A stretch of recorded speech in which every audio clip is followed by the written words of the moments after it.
আসসালামু আলাইকুম বন্ধুরা, দর্জিবাড়ি 19 চ্যানেলের আরেকটি নতুন পর্বে আপনাদের সবাইকে জানাই স্বাগতম। আজ আমি আপনাদেরকে দেখাবো প্রফেশনাল ওয়েতে কিভাবে কামিজ সেলাই করতে হয়। আর এই কামিজটির কাটিং ভিডিও আমার চ্যানেলে আগে আমি আপলোড করে দিয়েছি, লিংক আমি ডেসক্রিপশন বক্সে দিয়ে দিব, চাইলে দেখে নিতে পারেন। তবে বরাবরের মতো এখনও বলছি, যে কোনো ধরনের সেলাই ভিডিও দেখার আগে অবশ্যই তার কাটিং ভিডিওটি দেখে নেবেন।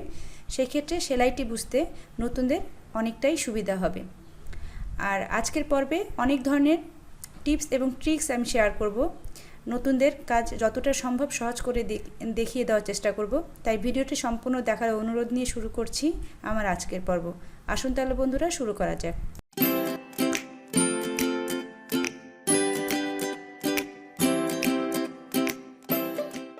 কামিজটি সেলাই করার জন্য আমি এখানে কাটিং করে নেওয়া একটি কামিজ নিয়েছি, আর এই কামিজটির কাটিং ভিডিও লিংক আমি ডিসক্রিপশন বক্সে দিয়ে দিব। এটা হচ্ছে কামিজের সামনের অংশ, আর এটা হচ্ছে পেছনের অংশ। আমি দুটো অংশকে সরিয়ে রাখছি, আর অন্যান্য কী অংশ রয়েছে সেটা আপনাদেরকে দেখিয়ে দিচ্ছি। এটা হচ্ছে কামিজের হাতা। আমি দুটো হাতাকে কিন্তু একসাথে কাটিং করে নিয়েছিলাম। যারা কাটিং ভিডিও দেখেছেন তাদের নিশ্চয়ই মনে আছে। আর এখন আমি এখানে আপনাদেরকে দেখাচ্ছি, এটা আমি গলাতে সেটিং করার জন্য বক্রমে একটি জামার গলার ডিজাইন এঁকে নিয়েছি। যেহেতু প্রিন্টেড কামিজ ছিল, তাই সেটাতে কিন্তু গলার কোনো ডিজাইন করে দেওয়া ছিল না। তাই এখানে আমি আমার পছন্দ অনুসারে একটি গলার ডিজাইন তৈরি করে নিয়েছি। এটা আপনাদের পছন্দ অনুসারে একটি গলার ডিজাইন কাটিং করে নেবেন। গলার ডিজাইন কীভাবে কাটিং করতে তার ভিডিও লিঙ্কটিও আমি ডিসক্রিপশন বক্সে দিয়ে দিব, চাইলে দেখে নিতে পারেন। এই জামার গলাটিকে সেটিং করে নেব। কামিজ সেলাই করার প্রথম কাজটি হচ্ছে গলা সেটিং করা, অর্থাৎ গলার সামন পাটের গলাটিকে সেটিং করা। আর অনেকেই গলাতে বক্রম সেটিং করেন, অথবা বক্রম ছাড়াও কিন্তু গলাটিকে সেটিং করতে পারেন। এখানে আজকে আমি আপনাদেরকে বক্রমটাকে সেটিং করে দেখাচ্ছি। বক্রমটিকে সেটিং করার জন্য প্রথমে আমি এখানে একটি কাপড়ের টুকরা নিয়ে নিয়েছি, আর এটা আমি মাঝখানে জয়েন্ট দিয়ে নিয়েছি কাপড় স্বল্পতার কারণে। এখন আমি এই বক্রমটিকে এই কাপড়ের মধ্যে সেটিং করে নেব। জামার গলাতে কীভাবে বক্রম সেট করতে হয় তার ভিডিও কিন্তু আলাদাভাবে আমার চ্যানেলে দেওয়া আছে, চাইলে দেখে নিতে পারেন। সেটার লিঙ্কও আমি ডিসক্রিপশন বক্সে দিয়ে দেব। এবার এই গলার বক্রমটিকে আমি কাপড়টিতে সেট করে নিচ্ছি।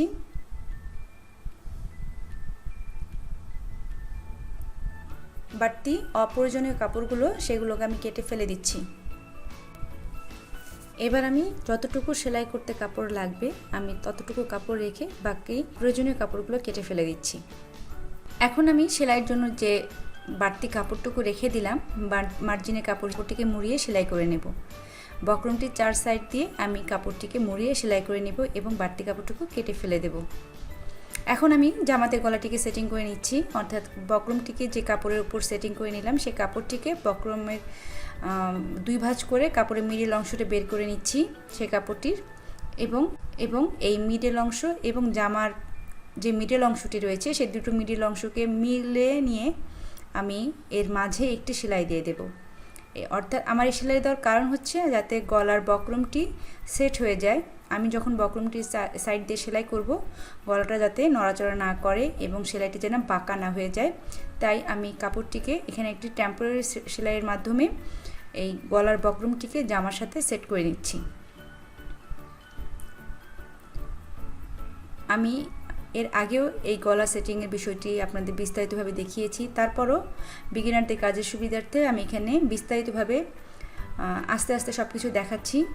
আশা করি আপনাদের ভিডিওটি কাজে লাগবে এবং আপনাদের ভালোও লাগবে। ভালো লাগলে কিন্তু লাগবেন না ভিডিওতে। এখন আমি গলার চওড়া অনুসারে কিন্তু গলার বক্রমটিকে সেট করে নিচ্ছি। এবার যথারীতি বলছি, বক্রমটি সেট করার সময় আপনারা যদি চান আপনাদের কাজের সুবিধার্থে একটি করে পিন লাগিয়ে নিতে পারেন। এটা নতুনদের কাজের সুবিধার্থে আমি দেখাচ্ছি, যাদের প্রয়োজন নেই তারা লাগাবেন না। আমি এখানে যে গলার বক্রমটি রয়েছে সেই বক্রমের পাশ দিয়ে আমি সেলাইটি বসিয়ে নেব। লক্ষ্য করুন বন্ধুরা, আমি কিন্তু সেলাইটি বক্রমের ওপরে বসাচ্ছি না, বক্রমের সাইড দিয়ে বসাচ্ছি। সম্পূর্ণ গলাটি আমি এভাবেই সেলাই করে যাব।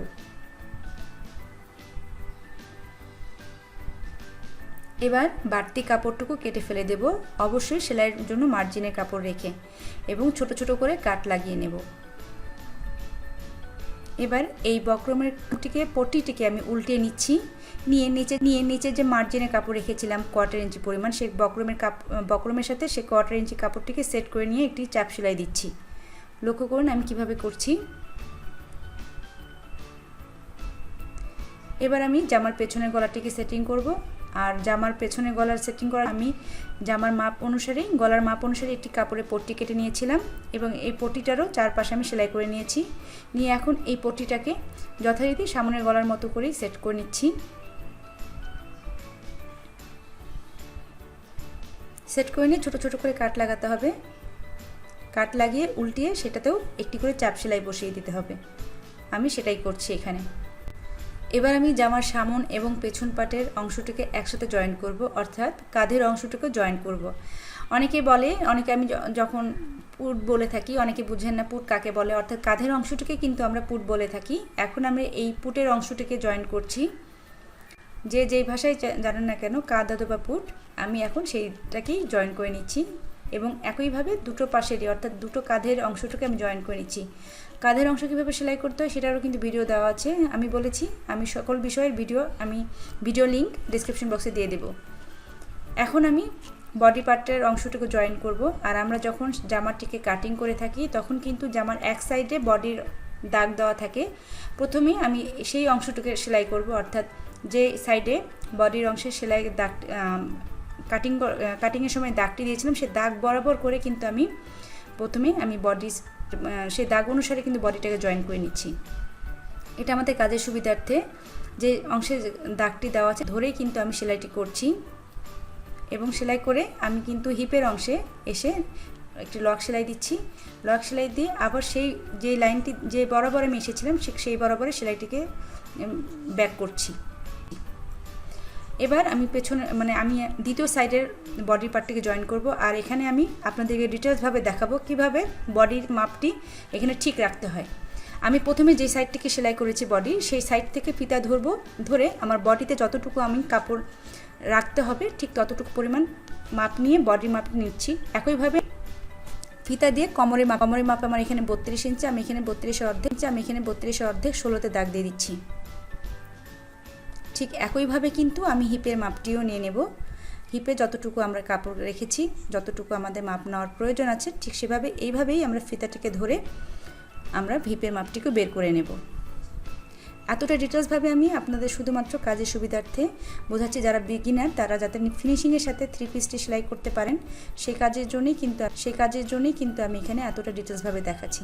অনেকেই সেলাই বাঁকা হয়ে যায়। আমি যখন প্রথম সেলাই করতাম তখন আমি এইভাবেই সেলাইগুলোকে সোজা করতাম, অর্থাৎ শেপ স্কেলের মাধ্যমে দাগ দিয়ে নিয়ে সেই দাগ বরাবর সেলাই করতাম। আমি এখানে বিগিনারদের কাজের সুবিধার্থে সেই টিপসটি আমি আপনাদেরকে দিলাম।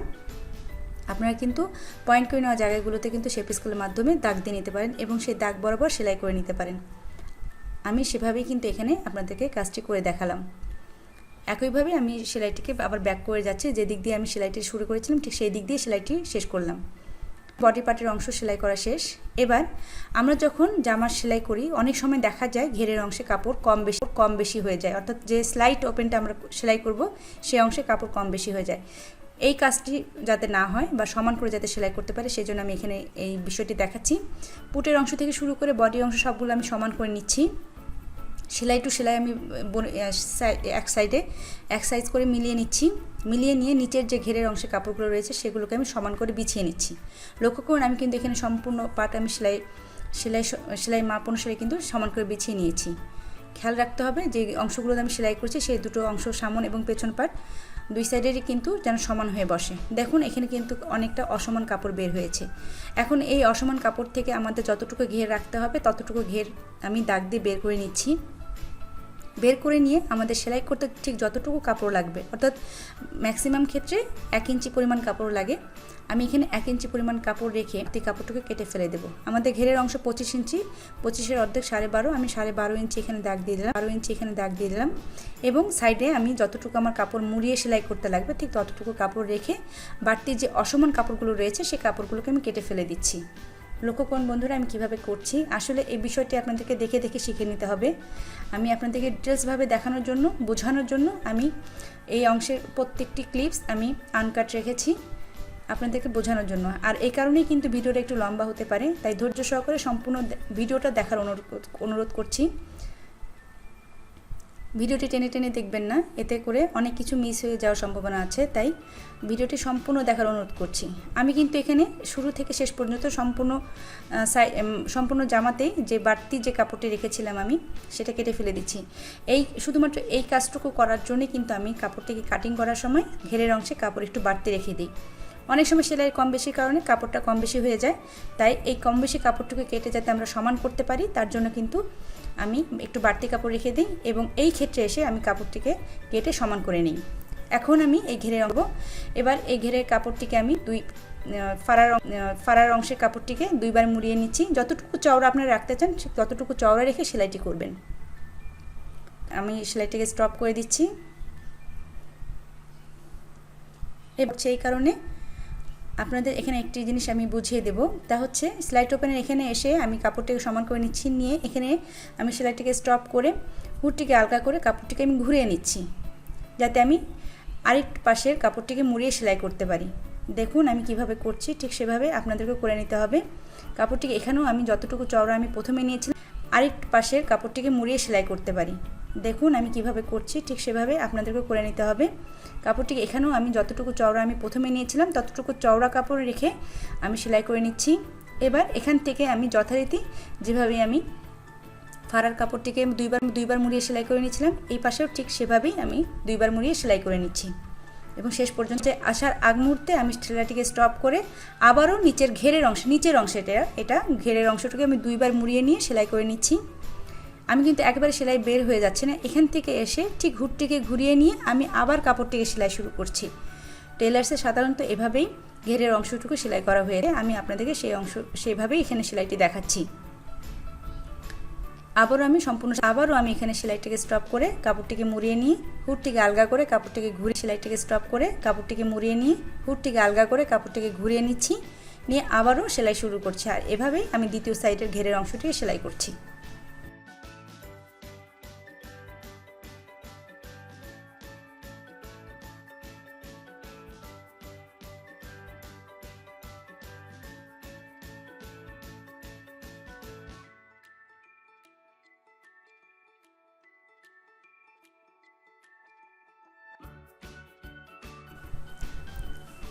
এবার আমি জামার ঘেরের অংশটিকে সোজা করে নিচ্ছি, অর্থাৎ সোজার পাশে আমি সেলাইটি দিচ্ছি। একটি করে চাপ সেলাই দিয়ে নেব, যতটা সম্ভব কর্নার ঘেঁষে সেলাইটি দিতে হবে। অনেকেই এই সেলাইটি উল্টো করেই দিয়ে থাকেন, অর্থাৎ কামিজটিকে উল্টা থাকা অবস্থাতেই দিয়ে থাকেন, কিন্তু আপনারা যদি সোজা করে এই সেলাইটি দিয়ে থাকেন দেখতে পাবেন জামার ফিনিশিংটা কতটা সুন্দর আসে। টেলার্সগুলোতে সাধারণত এভাবেই দেওয়া হয়ে থাকে, আমিও এখানে সেভাবেই সোজা পাশে একটি করে চাপ সেলাই দিয়ে নিচ্ছি। এখন আমি হাতার অংশটিকে সেলাই করে নেব।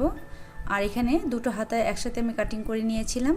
এখন আমি প্রথমেই একটি হাতা নিয়ে নিচ্ছি এবং সেই হাতার মুহুরির অংশটিকে প্রথমে আমি সেলাই করব এবং এটাকে আমি দুইবার মুড়িয়ে নিয়ে সেলাই শুরু করছি। ঘেরের অংশের মতো এখানেও কিন্তু আমি হাতারটিকে সোজা করে নিয়ে একটি করে চাপ সেলাই দিয়ে দেব যতটা সম্ভব কর্নার ঘেঁষে। আমার হাতার মুহুরি হচ্ছে 5 ইঞ্চি, আমি 5.5 ইঞ্চি ধরে হাতার মুহুরিটাকে জয়েন্ট করে ফেলবো, সেই সাথে হাতাটি জামার সাথেও জয়েন্ট করে ফেলবো। আর এই বিষয়টি আমি এখানে আর দেখাচ্ছি না, যেহেতু হাতা কিভাবে লাগাতে হয় তার ভিডিও আমার চ্যানেলে আপলোড করা আছে। ভিডিও অলরেডি অনেক বড় হয়ে গেছে, তাই আমি এই হাতা লাগানোর দেখাচ্ছি না। আমি লিঙ্ক ডিসক্রিপশন বক্সে দিয়ে দিব, চাইলে দেখে নিতে পারেন। আর এই বিষয়টি আমি এখানে স্কিপ করে যাচ্ছি। তো হয়ে গেল বন্ধুরা আমার কামিজ সেলাই করা। ভিডিও অতিরিক্ত লম্বা হওয়ার কারণে আমি হাতা জয়েন্টের বিষয়টি এই ভিডিওতে আর দেখালাম না। আমার চ্যানেলে হাতা জয়েন্ট কিভাবে করতে হয় তার ভিডিও দেওয়া আছে, লিঙ্ক আমি ডিসক্রিপশন বক্সে দিয়ে দিব, চাইলে দেখে নিতে পারেন। আশা করি আপনারা এই ক্ষেত্রে আমার এই বিষয়টি বুঝতে পারছেন। আর আমার আজকের ভিডিওটি যদি আপনাদের ভালো লেগে থাকে, বিগিনারদের সামান্য পরিমাণ হলেও যদি কাজে লেগে থাকে, তাহলে অবশ্যই ভিডিওটিতে লাইক দিয়ে দিবেন। সেই সাথে সেলাই কাজে আগ্রহী বন্ধু বান্ধবের মাঝে ভিডিওটিকে শেয়ার করে দিবেন।